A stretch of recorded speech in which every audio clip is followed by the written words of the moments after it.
इयत्ता 4 मराठी बालभारतीतील कविता नखवा दादा नखवा दादा. लेखक वसुधा पाटील. नखवा दादा खाली पल्याड नेल काय, खाली पल्याड यावेळी सोन्या तुझे काम काय.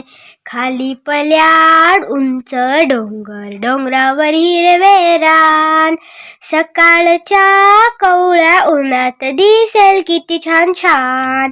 हिरव्या राणी शुभ्र ससे, सशांचे डोळे लाल लाल, त्यांना पाहून रागाने गुंज आपले फुगवीतील गाल. फुला फुलात फुलपाखरे, फुलपाखरांचे सोनेरी रंग, उन्हात त्यांच्या संगे